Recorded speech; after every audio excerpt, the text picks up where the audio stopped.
बिस्मिल्लाहिर्रहमानिर्रहीम। आज जो हम टॉपिक स्टार्ट करने जा रहे हैं वो है प्रोडक्ट ऑफ वेक्टर्स। इससे पहले हमने डिस्कस किया था, पढ़ा था product of vector by scalar quantity, यानी जब हम एक वेक्टर को स्केलर से मल्टीप्लाई करते हैं तो क्या इफेक्ट होता है, उसके बारे में हम डिस्कस कर चुके हैं। आज हम डिस्कस करेंगे वेक्टर को जब वेक्टर के साथ मल्टीप्लाई करते हैं तो फिर क्या इफेक्ट होता है। तो दो तरह के रिजल्ट्स हमें मिलते हैं। उन दो तरह के रिजल्ट्स की बुनियाद पर प्रोडक्ट ऑफ वेक्टर भी दो तरह की है, नंबर 1 स्केलर प्रोडक्ट और नंबर 2 वेक्टर प्रोडक्ट। आज जो हम डिस्कस करने जा रहे हैं, जो हमारा टॉपिक है वो है स्केलर प्रोडक्ट। हमने स्केलर प्रोडक्ट के रिलेटेड जो है वो डिस्कस करना है आज। स्केलर प्रोडक्ट जिस तरह से वर्ड से ही लग रहा है कि स्केलर, हमने पढ़ा था स्केलर क्वांटिटी, ऐसी क्वांटिटी जिसकी डायरेक्शन नहीं होती, जस्ट मैग्नीट्यूड और यूनिट होता है, उसको हम स्केलर क्वांटिटी कहते हैं। तो इसका मतलब क्या हुआ कि अगर हम दो वेक्टर्स को मल्टीप्लाई करते हैं, उससे हमारे पास अगर एक स्केलर क्वांटिटी आ जाती है तो इस तरह की प्रोडक्ट को हम कहते हैं स्केलर प्रोडक्ट। क्योंकि डेफिनेटली बात है कि जब आप वेक्टर क्वांटिटीज को मल्टीप्लाई करेंगे तो उससे हमारे पास एक नई फिजिकल क्वांटिटी आएगी। वो फिजिकल क्वांटिटी वेक्टर है या स्केलर है, उसी की बुनियाद पर इसका हमने स्केलर प्रोडक्ट और वेक्टर प्रोडक्ट का नाम दिया हुआ है इनको। तो the product of vector quantities give a scalar quantity. अगर वेक्टर क्वांटिटीज का जो हासिल ज़रब है वो हमें एक स्केलर क्वांटिटी देता है, then this product is called scalar product. ये वाली प्रोडक्ट जो है वो स्केलर प्रोडक्ट कहलाती है। मैथमेटिकली अगर हम इसको डिफाइन करें तो हम कहते हैं ए और बी, अगर हमारे पास दो वेक्टर्स हैं तो देन मैथमेटिकली फॉर्म इसकी ये होती है A dot B is equal to A B cos theta. यहाँ पर आपने इस बात को ज़हन में रखना है, ए जो है वो मैग्नीट्यूड ऑफ वेक्टर ए है और बी जो है यहाँ पर मैग्नीट्यूड ऑफ वेक्टर बी है, and theta is the angle between vector A and B.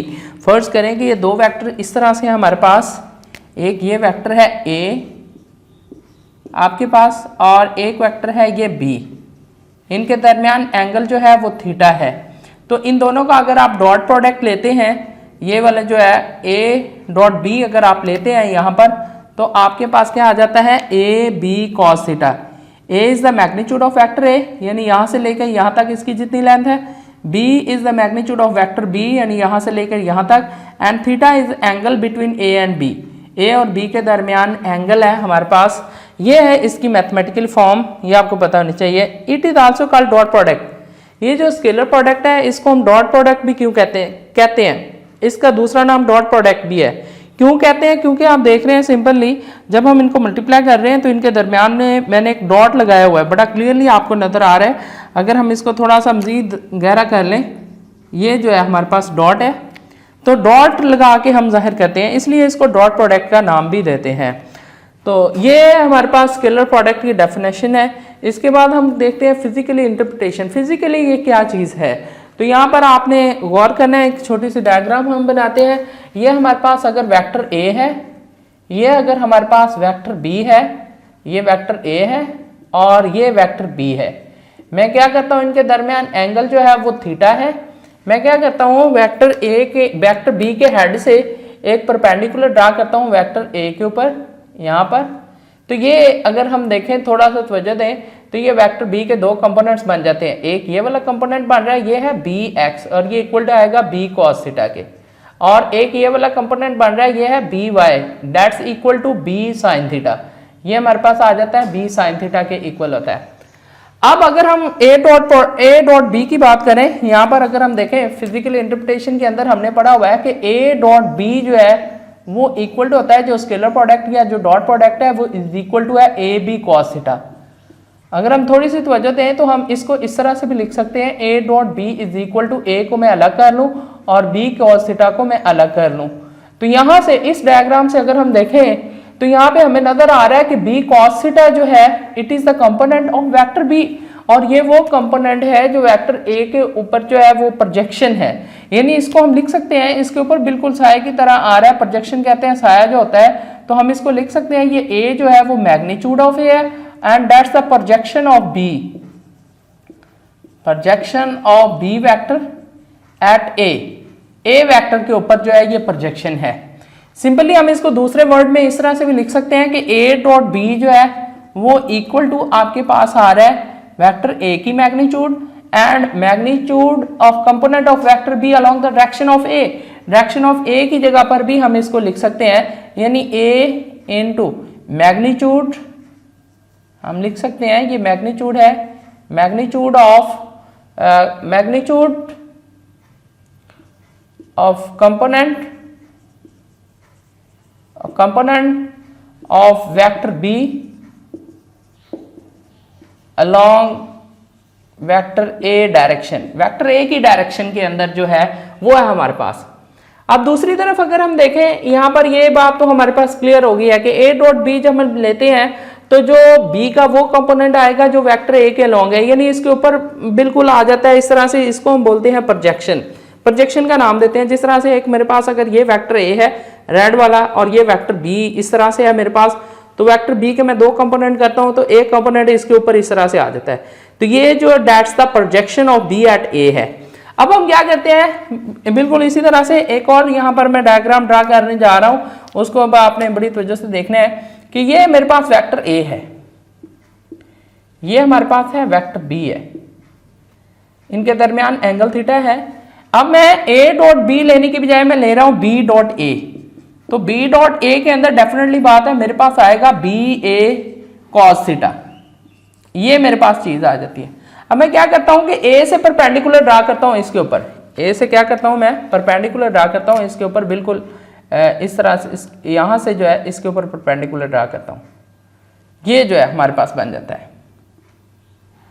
एक ये कंपोनेंट बन रहा है और एक ये component.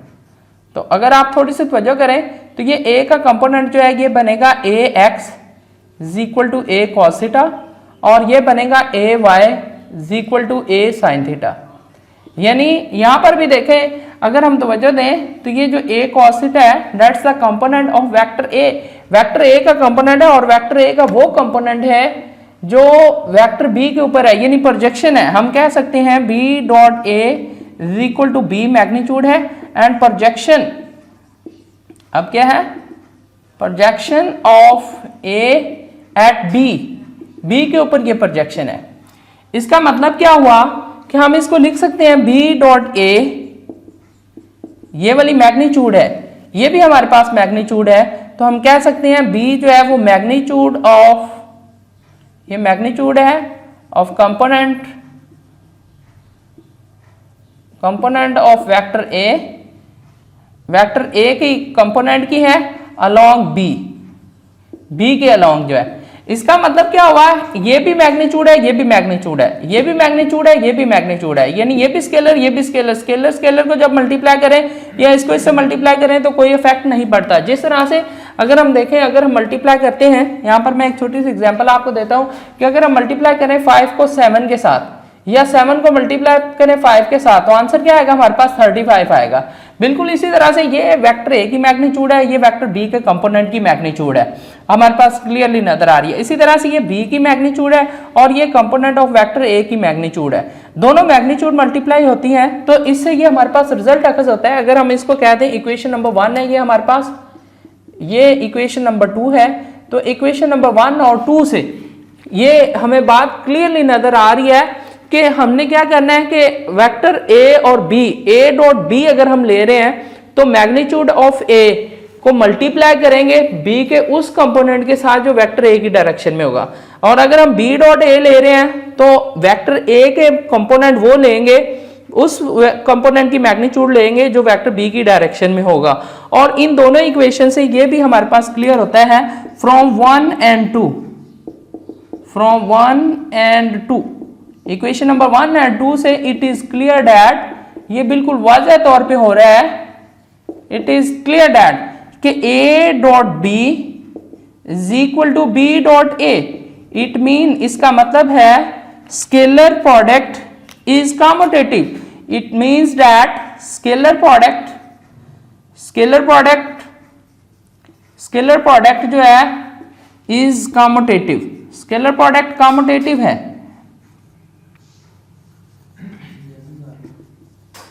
Scalar product is commutative, यानी अगर हम a को b के साथ डॉट प्रोडक्ट ले लें या b का a के साथ डॉट प्रोडक्ट ले लें तो इसके ऊपर कोई इफेक्ट नहीं पड़ता। ये इसकी फिजिकल इंटरप्रिटेशन है। दोबारा से हम देख लेते हैं, हमने वेक्टर प्रोडक्ट ऑफ वेक्टर्स के बारे में हमने पढ़ना था। इसकी दो टाइप्स होती हैं, scalar product, vector product. Scalar product को हमने डिफाइन किया, पहले फिजिकली फिर मैथमेटिकली हमने इसको डिफाइन किया और फिर हमने इसकी आज फिजिकल इंटरप्रिटेशन देखी है।